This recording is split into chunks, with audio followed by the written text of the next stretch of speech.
ثلاث نقاط مهمة على جمهورنا إن شاء الله الدعم من الجمهور. Auto bikin heboh grup B. Begini pernyataan mengejutkan striker Irak, Ayman Hussein, jelang laga panas vs Indonesia di round 4. Tak disangka sampai bilang begini di hadapan media. Wah, valid kah? Kejutan besar hampiri Garuda, Ketum Erick Thohir putuskan panggil 3 nama ini untuk ikut skuad Timnas Indonesia ke Arab Saudi setelah diskusi eksklusif dengan Direktur Teknik baru Alexander Zwiers. Jadi harapanku, siapa saja mereka? Simak info selengkapnya di sini.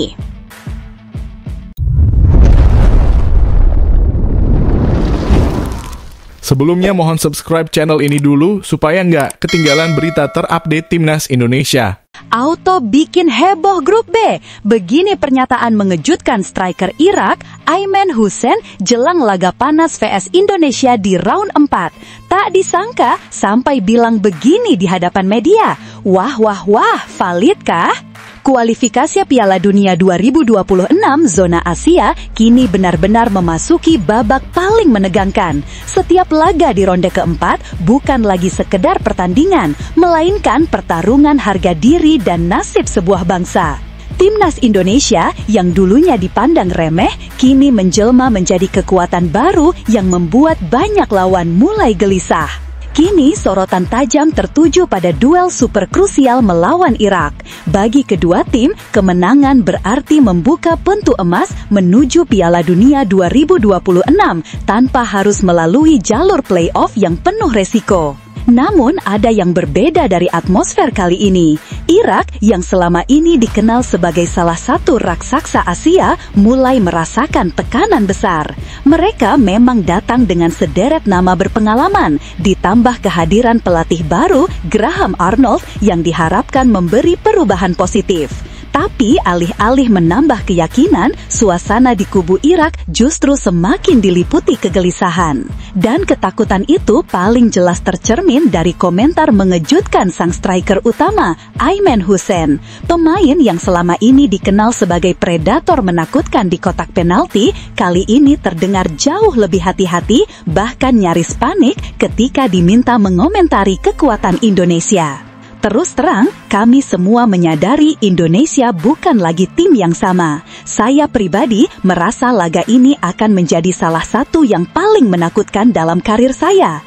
Kalau kami sedikit saja lengah, Garuda bisa menghancurkan Irak, ucap Hussein dengan nada getir. Hussein menambahkan bahwa para pemain Irak kini merasakan beban berlipat ganda. Bukan hanya karena harus menghadapi skuad muda Indonesia yang berisi pemain diaspora berkarir di Eropa seperti Jai Itzes, Emil Audero, Calvin Verdong hingga Ole Romeni. Coach Arnold datang dengan ambisi besar. Dia menuntut disiplin, intensitas tinggi, dan hasil instan. Itu membuat kami harus berlari lebih kencang, bertarung lebih keras, tapi di saat yang sama kami merasa tekanan luar biasa.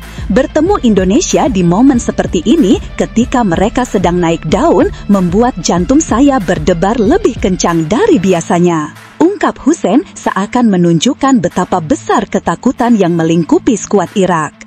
Media pun langsung mengangkat pernyataan tersebut sebagai bukti nyata bahwa status sepak bola merah putih sudah berubah. Jika dulu pemain Indonesia minder menghadapi lawan besar, kini justru bintang top Asia yang merasa gentar. Kekuatan Indonesia memang tidak bisa lagi dipandang sebelah mata. Lini pertahanan dikawal Itzes dan Kevin Dix, kiper Audero tampil konsisten di Serie A, sementara lini serang punya variasi mematikan, kecepatan Jonathans, kecerdikan Orat Manguen, dan ketajaman Romeni. Belum lagi kreativitas Tom Hai dan Joey Pelupesi di lini tengah yang bisa mengatur tempo permainan bak maestro Eropa. Tekanan psikologis makin terasa. Arnold membawa standar baru, tapi transisi cepat dari pergantian pelatih justru membuat skuad Irak belum sepenuhnya stabil. Ayman Hussein tahu persis, melawan Indonesia di situasi seperti ini bisa jadi mimpi buruk yang mengubah segalanya. Kalau kami gagal mengendalikan diri, bukan hanya kalah, tapi kami bisa dipermalukan di hadapan dunia. Saya takut itu terjadi. Laga 12 Oktober nanti tak hanya soal taktik, tetapi juga soal mental. Indonesia membawa semangat ratusan juta rakyat, sementara Irak datang dengan ambisi mempertahankan reputasi. Namun dengan pernyataan mengejutkan Aimen Hussein, atmosfer pertandingan seakan sudah berubah sebelum kick-off dimulai. Garuda kini benar-benar dianggap sebagai lawan sejajar, bahkan lebih dari itu, sebagai ancaman nyata yang bisa mengguncang status quo Asia. Jika Indonesia berhasil memanfaatkan momen ini, sejarah baru mungkin akan tercipta, mengalahkan Irak di fase krusial sekaligus membuka jalan menuju Piala Dunia 2026. Setelah admin telusuri secara mendalam bahwa berita di atas adalah karangan belaka dan hoaks, ini sebagai edukasi supaya penonton lebih jeli dalam memilih berita.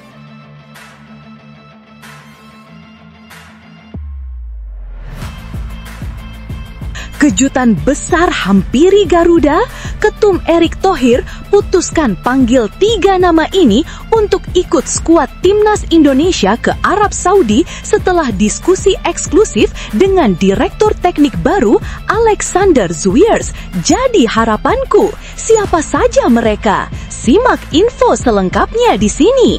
Langkah mengejutkan, admin harap bisa datang dari Ketua Umum PSSI Erick Thohir, yang admin harap bisa berdiskusi panjang dan mendalam dengan Direktur Teknik baru Alexander Zwiers. Erick, admin harap menginstruksikan agar 3 nama kembali dipanggil ke Timnas Indonesia.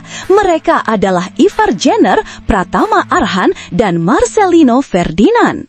Keputusan harapan ini tidak sembarangan. Ketiganya dinilai mampu menjadi plan B Garuda ketika Timnas Indonesia menghadapi situasi buntu dan membutuhkan gol di momen paling genting.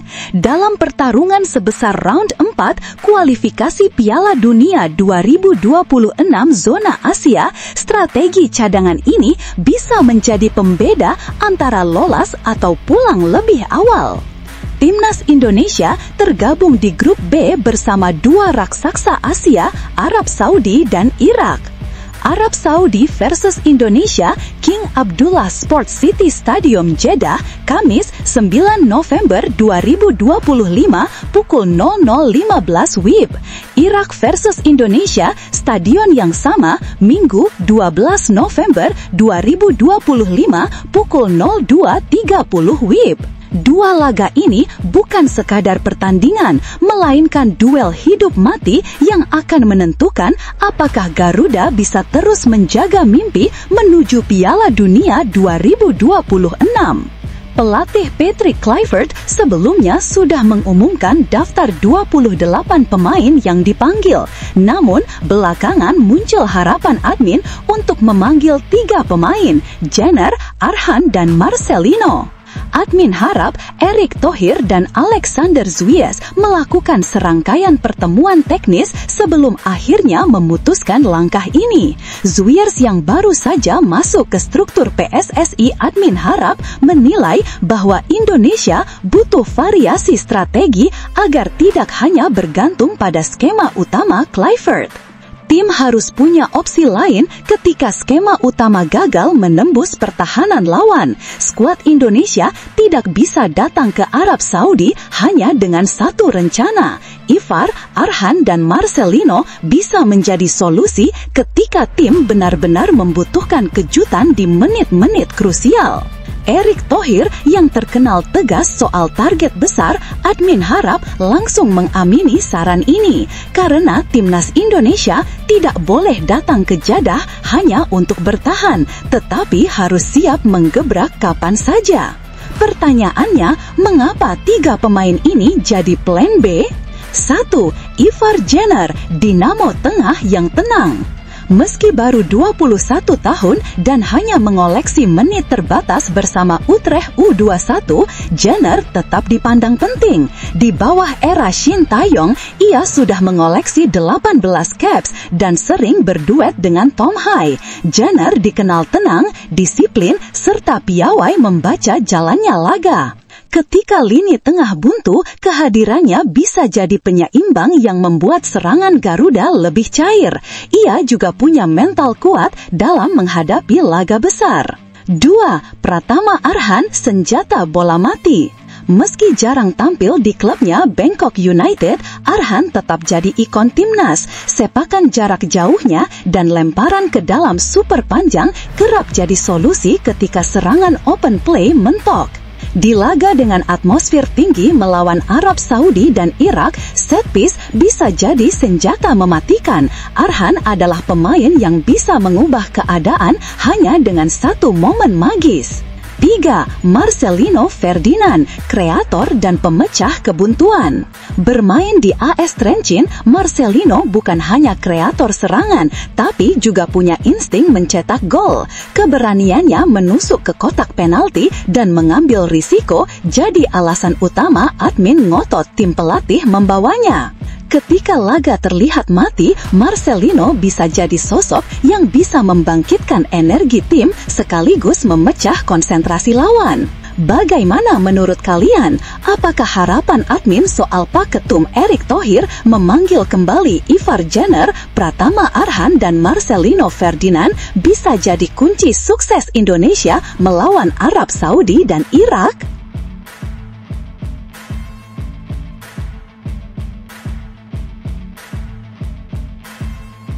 Nama bek timnas Indonesia, Jay Itzes, kembali mencuri perhatian setelah tampil penuh selama 90 menit dan menunjukkan performa solid saat membela Sassuolo. Dalam laga lanjutan Liga Italia Serie A 2025-26 Minggu sore WIB di Stadion Mapei, Reggio Emilia, Jay menjadi salah satu figur penting di balik kemenangan meyakinkan Sassuolo atas Udinese dengan skor 3-1. Sejak peluit babak pertama dibunyikan, Sassuolo tampil penuh agresivitas. Dukungan supporter tuan rumah yang memadati Stadion Mapei seolah memberi energi ekstra. Benar saja, baru 8 menit pertandingan berjalan, Arman Lauriente memecah kebuntuan dengan sepakan keras yang meluncur deras ke gawang Udinese. Kiper lawan hanya terpaku, membuat Sassuolo unggul 1-0. Belum sempat Udinese merapikan barisan, hanya 4 menit kemudian giliran Ismail Kone yang menggetarkan jala. Gol cepat itu membuat Sassuolo memperlebar keunggulan menjadi 2-0 dan membuat stadion bergemuruh. Unggul cepat membuat Sassuolo semakin percaya diri. Jay Itzes yang diturunkan sejak awal laga tampil disiplin menjaga lini belakang. Dengan postur tinggi dan gaya bermain tenang, ia berkali-kali mematahkan upaya serangan Udinese. Lini pertahanan yang dikomandani Jay membuat tim tamu kesulitan mencari ruang. Setiap kali bola diarahkan ke depan, Jay tampil sigap, baik dalam duel udara maupun dalam membaca arah serangan. Performanya yang konsisten membuat serangan-serangan Udinese di babak pertama praktis tidak banyak membahayakan gawang Sassuolo. Meski tertinggal 2 gol, Udinese tak menyerah begitu saja. Memasuki babak kedua, mereka mulai menemukan ritme permainan. Serangan lebih terorganisir dan akhirnya membuahkan hasil. Pada menit ke-55, Keynan Davis berhasil memperkecil ketertinggalan menjadi 2-1 lewat penyelesaian klinis yang membuat laga kembali menegangkan. Namun, meski tekanan mulai meningkat, Jay Itzes tetap tampil lugas. Beberapa kali ia melakukan intercept krusial yang menggagalkan upaya Udinese untuk menyamakan skor. Udinese berusaha keras untuk mencari gol penyama kedudukan, namun justru Sassuolo yang kembali menambah keunggulan. Di menit ke-81, Eduardo Iannoni mencatatkan namanya di papan skor sekaligus memastikan kemenangan Sassuolo dengan skor akhir 3-1. Gol ini mematahkan semangat Udinese dan disambut meriah oleh publik tuan rumah. Selain kemenangan Sassuolo, Sorotan besar juga tertuju pada Jay Itzes. Bek berusia 25 tahun itu dipuji karena menunjukkan ketenangan dan konsistensi sepanjang pertandingan. Ia menjadi figur penting dalam menjaga keseimbangan lini pertahanan, terutama ketika Udinese mencoba menekan di babak kedua. Beberapa kali interceptnya benar-benar krusial dalam menjaga keunggulan tim. Bagi Sassuolo, kemenangan ini bukan sekedar tambahan 3 poin, tetapi juga suntikan moral berharga dalam upaya mereka memperbaiki posisi di papan klasemen Serie A musim ini. Sementara bagi publik Indonesia, performa Jay tentu jadi kabar menggembirakan menjelang agenda besar timnas di putaran keempat kualifikasi Piala Dunia 2026. Bagaimana menurut kalian sobat bola? Apakah Jay Itzes akan terus jadi andalan Sassuolo sekaligus benteng kokoh timnas Indonesia? Dan mampukah performa apik ini menjadi modal penting bagi Garuda di ajang internasional nanti? Silahkan tuliskan pendapatmu di kolom komentar.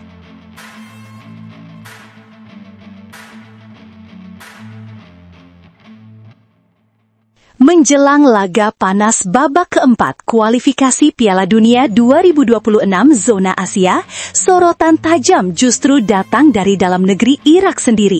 Safwan Abdul Ghani, ex-pemain timnas Irak, melontarkan kritik keras terhadap persiapan skuad singa Mesopotamia yang dinilainya jauh dari kata ideal. Menurut Ghani, persiapan Irak bahkan tidak lebih baik dibandingkan dua calon lawannya di grup B, yakni timnas Indonesia dan Arab Saudi. Kritik ini sontak memicu perbincangan hangat, apalagi Irak dikenal sebagai salah satu kekuatan tradisional Asia, namun kini justru dipandang masih belum siap tempur di fase krusial. Memang, Irak baru saja menjuarai Kings Cup 2025 dengan menghadapi tuan rumah Thailand dan Hong Kong. Namun menurut Ghani, raihan itu bukan jaminan.